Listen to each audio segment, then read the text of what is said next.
Hey guys, back with another SuperCoach video, and it was a really tough week for what was supposed to be the easiest buy round to deal with.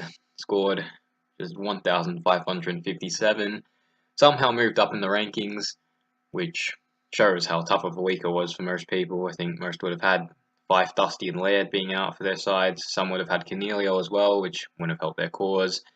So yeah, just a really tough week overall. Only won 2 out of 6 league matchups. One of them was my own league though, so I'll definitely take that. Moved to 9-1 there, second place, behind the only undefeated team there. And in Shorty's league, I lost to Great Wall of Jager, but I stay in the top 4 somehow. I thought I'd move down to, fifth to 7th, but I guess by percentage I stay at 4th, so I'll definitely take that.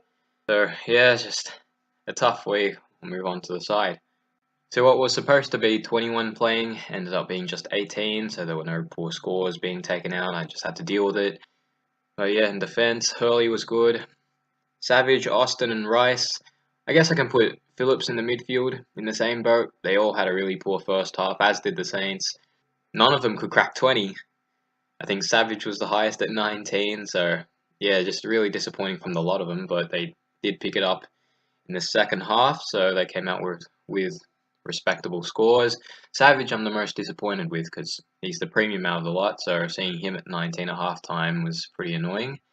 But yeah, they all pulled out respectable scores, but of course would have liked a little more from Savage.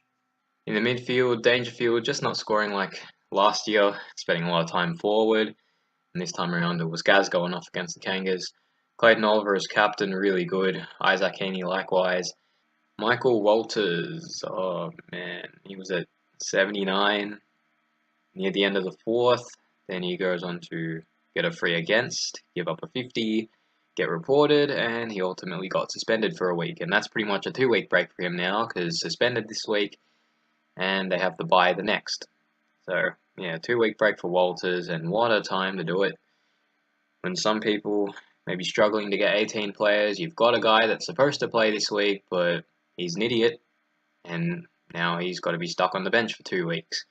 So, yeah, just really pissed off about him, really, because the mids and the forwards, as you can see, all those blue dots. I'm going to be struggling to get 18. With the trades that I've made, I do get 18, but that also includes Dusty and Laird on field, and with the doubts surrounding them, Walters being suspended it really doesn't help. It's horrible timing. Like with Laird, if Laird doesn't come back, that's fine. I can just put Richards on field. But if Dusty's out, then I don't know what the hell I'm going to do. I might just have to cop the donut. But yeah, thanks Walters. That's great timing. Nick Holloman, not great, but Gold Coast got absolutely slaughtered. Ed Phillips, I've already talked about him. Ahern, that's okay. Of course, the 3 on the bench didn't play. In the Rucks, Gorn and Nankervis, just not great. Probably the poorest round for my Rucks of the season. So, yeah, that's no good. Gorn, it was tough for him against Grundy and Cox also pinch hitting in the Ruck. And Nankervis, I don't know what the hell happened. Just not good at all. And, yeah, that really doesn't help either because he's going to become Grundy next week, but he plays this week, so he's going to lose quite a bit of value with a break-even of 134. So let's just hope he somehow can get near it and not lose too much value before he becomes Grundy, who's at 630k.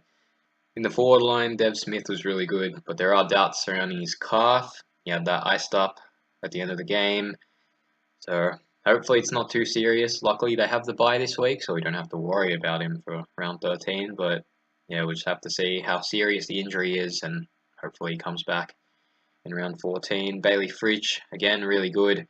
Just consistent 85 plus scores, and yeah, he's looking like an F7 type, and that's the current plan for me.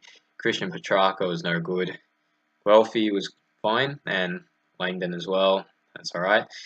And yeah, I think those two are on the chopping block, not because they're bad, just because they have the bye this week and rookies do have to be cold at some point. Of course, on the bench, neither of those guys played, so yeah, I'll just make the subs for this week. Gotta get Fife back on. Mitchell's already on, so that's fine. Cripps back. Hopefully Dusty comes back. And out comes Walters. And captain and vice captain. Swap that around. Fife vice. Mitchell captain. Don't quite trust Danger. I know at any point he could explode and go for a big score, but he's just playing too much forward right now. So Fife against the Blues, Mitchell against Adelaide. We'll roll with that. The forward line. Oh man, that's a disaster. But these two will be traded out, so not all is lost there. So we'll go. Trucker can be moved to the bench. And the trades. So out comes Langdon and Guelphy. Now the current plan is, because at some point I will need, if I want to use someone as an F7 or an M9, I'm going to have to get a loophole. Tim Smith, if he doesn't continue to play, then he just becomes useless. He can't be looped either if I'm going to loophole Bailey Fritsch. Because of course they play at the same time, so he'd become useless really and just dead weight on the bench. So I do need a loop. I know it's a bit early for it, but with the plan that I have, I can't really trade in the current playing rookies like Giro or Battle, because I need dual position players, and I don't think there are any playing ones. So Jack Petrocelli, mid forward, that's exactly what I need in my side, and he plays for West Coast. So assuming he doesn't get any more games because West Coast are doing so well, I think he'll be a fine loop. And the other one to come in, gotta get Heaney into the forward line. The other one to come in, I need to bring in a pod. Talked about him last week, and it's Ed Kerno. So that leaves me with 331k in the bank. So after all the changes made, this should be how the side looks come round 13. If Dusty's out, then I'll probably cop the donut. I'd like to go through my plan. Like if I make a quick fix trade just for this week, I'll probably end up having to change the plan for future weeks around. So I'd rather not do that.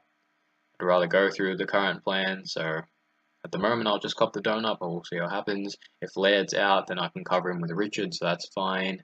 As for upgrades this week, if you're looking for an upgrade, I think now's the time to trade in Carlton, Hawthorn, West Coast, and Western Bulldogs premiums.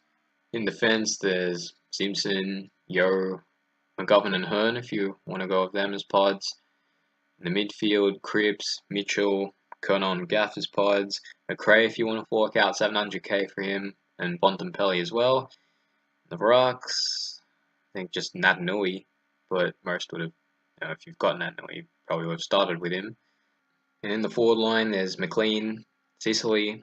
You don't have those guys already. Gunston's a good pod if you want to go with him. And Josh Kennedy, he's good value. Just got to be aware that he's a key forward, and there'll be high highs and low lows if he doesn't get the goals. But 397k, he's really good value for what we know he can do. So if you want to take the risk, then go for it. And there aren't any other players I can think of off the top of my head. Of course, I'm not stopping you guys from trading in Gold Coast, Port, or round 14 buy players. I'm just suggesting the ones that have just had their buy, because there are plenty of others to consider, like Wingard, who played in the midfield and had his best game of the season. So there are plenty of others to consider out there. So just go with whatever works for your team. So that will do it for this video, and I'll see you guys in the next one.